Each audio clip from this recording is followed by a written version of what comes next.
Angela. Hey. So, I just spent the day in Angela Ham's room and it was a complete pleasure. I have to tell you, it's very rare that I see a teacher who can come into a situation, be willing to fail, and sit with administration and problem solve through good instruction and different techniques in different ways. So tell me, what did you think was the most surprising thing you saw today? And what was something that was difficult that you really want to spend some more time thinking about? I think probably the most surprising thing I saw today was just how well the kids handled the challenge of making sure that they were keeping their distance, 6 feet, and sanitizing and being responsible for their materials. So I think that was probably the most surprising. They did an awesome job with that. I was expecting that I'd have to give a little bit more direction with that.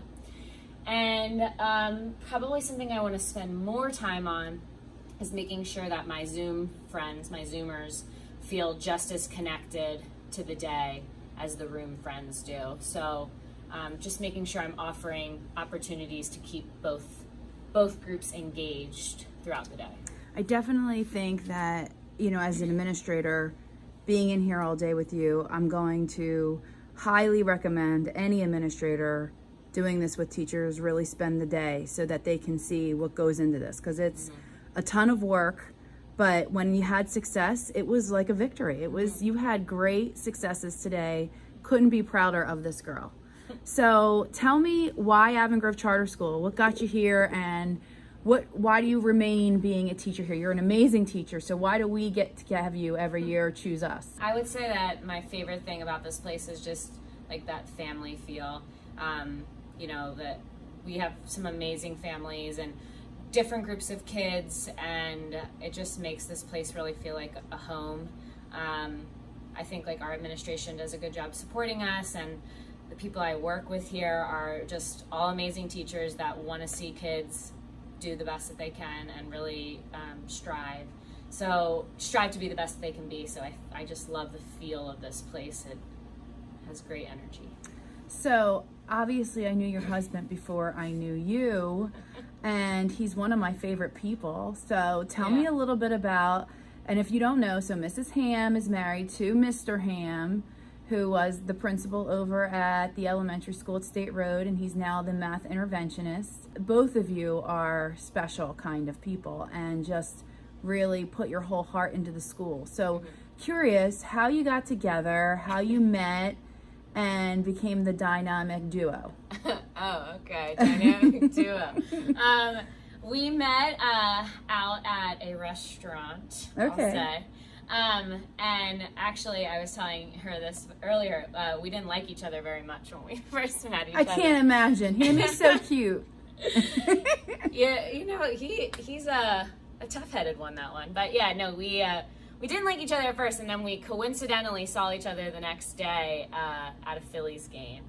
And the rest is history. The rest is history. Now tell us a little bit about the history, because I know in the beginning it was, not sure about starting a family right away, but now we have this cute, let's show, look at this cute little baby bump. Oh gosh. So cute. Yep. So tell me. And having a boy in January. A boy. Do we have a name yet? We kind of do. Yeah, you're debating it? We're not telling anybody yet. Okay. Is it something you're agreeing on, or there's a lot of conversation around? No, we're agreeing on it. We're stuck on a middle name. Really, that's what it is. You know what? I'm going to let you listen to his podcast, but he tried to bring fantasy football into your baby name, but he corrected himself very quickly. Congratulations. I can't say Very exciting. I can't say names out here because I'd get yelled at when I got home. I wouldn't expect you to. So I do get to pick the middle name though. But, okay, that's exciting. So that's exciting. You have full autonomy over that? All of it. So wow. I might, if I come in last place in my fantasy football league, I might let the first place winner pick it. I don't know. That seems like no, that is a complete joke. That would never happen. Okay, I was going to say, I don't know whether you want to make that promise here. No, wouldn't do that. Well, he knows that will not fly. No, but actually, Kev is really picking a good portion of the name, I will say. Oh, good. So I think he said he was responsible for the middle name. He is. Okay, yeah, that's what he said on his podcast. He is, but he also likes the first name. and actually relates to his family a little bit. So Oh, like, I there's can't some wait. family history there. I love a little surprise. That will be good. Yeah. So tell me we want to know more about Angela Ham. So tell us what you like to do outside of school. Okay. Well, I'm a big exercise fanatic, so I've always taught some classes at the Kennett YMCA, some Group X classes. So I'm Les Mills certified, if you know what that is. So I teach like body pump and body combat and body attack. But I haven't taught any of those classes since March. You know what I want to try? What's that thing where you're on the ropes? TRX? Yes. Well, no, the ones that like they're the gymnasts, like they go up in the air and then they fly down. Have you seen like them? Aerial kind Yes. of like yoga and stuff like that. Yes. Have you tried anything like that? No, but I would be up for it. I know. Well, you know what I do know about you too, Angela? What? You're quite the dancer, right? Yes. I definitely grew up dancing. I danced at KMC like up through high school. I actually double majored in it when I went to college. And then I danced a little professionally with a group in Philadelphia. Get out. Yeah, I traveled to a couple of cool places. Like I spent a month in Italy dancing. Oh, pretty- get out of here. I did not know this about you. See, this is why I'm loving these videos. Yeah, we did some tour. We did a tour in Italy, and we also toured in Canada a little bit, and some localish places. Oh my gosh, that is the coolest thing. Do you still have some video from that? Oh yeah. Oh. It was really cool because we obviously had a language barrier, but we communicated through dance. It was pretty beautiful. What's the most surprising thing that you learned when you were in Europe? Well, probably how different dance can be from place to place. Like obviously in Italy, they have a pretty strong ballet influence, but we were a modern company, so we had danced with a group that we did contact improv. Oh my gosh. Which was wild because there was no air conditioning while we were playing it, or while we were doing this, and we were making contact with people we didn't know. Yeah. Actually, it was a sweaty time, but it was really fun and really. That really is neat. the cool. I went to Europe to student teach. Oh, really? Yes, and I did learn that stereotypes are sometimes right. Because when I went to Italy, everybody ate and the food was delicious. And when I went to England, everybody was drinking tea. In Ireland, you know what people were doing. Yeah. It was just oh, yeah, okay, so some of the stereotyping is true. Yeah. Now, what they knew about Americans was very different, but Right. hopefully I set that straight. I did love their lunchtime though, because it was we just hung out for 2 hours and ate lunch. Oh my gosh. But when we first got there, that was we were all starving and nothing opened until 8 o'clock, and we were all we need food, but Now, we adjusted to it. You're one of how many? What's your siblings situation? I have an older brother and a younger sister. Okay.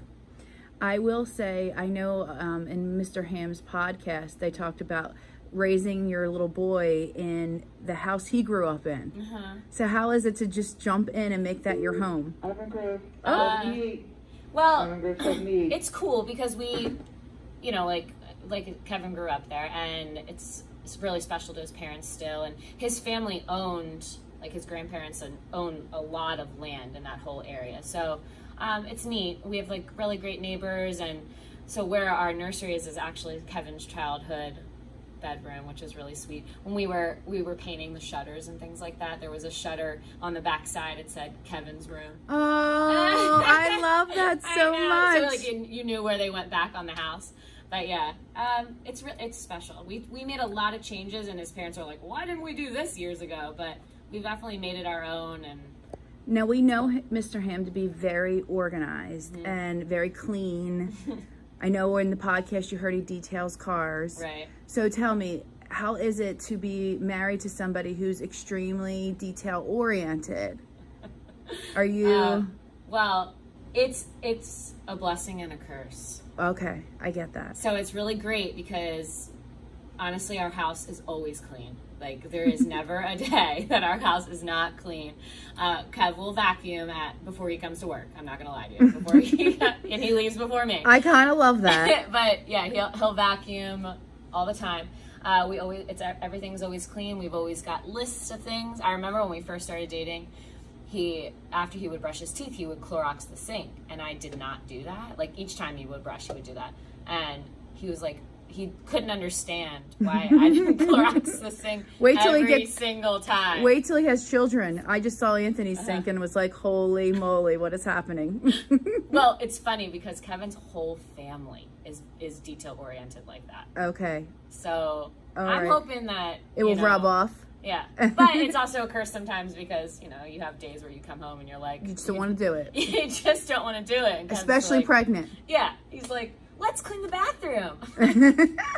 Yeah. So Angela's married to Mr. Clean. Yeah. And your room is super creative. I'm sure the dance and that creative side of you shines a lot in the classroom. Right. What else do we not know about Angela Ham that people might want to know? Well, I don't know if this is necessarily surprising to say, but I come from like a really big Italian family. So we're all very loud and outspoken and love to cook and eat and get together. But What's your favorite Italian meal? I mean, I have to say, well, it's very upsetting. We're not having it this year, but we always have the 7 fish dinner for Christmas, and we're not. It's like the first time we're not having it. We're actually going to have it in like the summertime. But yeah, that'd probably be my favorite. You know, I was a Volano before I was a bishop, so I love I was it. a Frezzo. Oh, before. Frezzo. I love a good Italian meal, a good cannoli, right? Yeah, right. Like, over the summer we made like, we like to make fresh pasta, so we made like fresh ravioli And I love these tables in here, little cafe setting. Feel like we're on a little Italian street.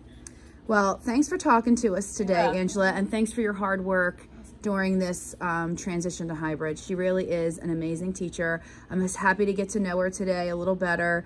This whole Corona Diaries, Bishop Corona Diaries, you got to know my family, and now I'm really getting to know the teachers in this Teacher Lounge series. So happy to do the first one with you. Glad that Matt Arders was able to do Kevin Ham in the first podcast, because we are very blessed to have the Ham family here at Avon Grove Charter School.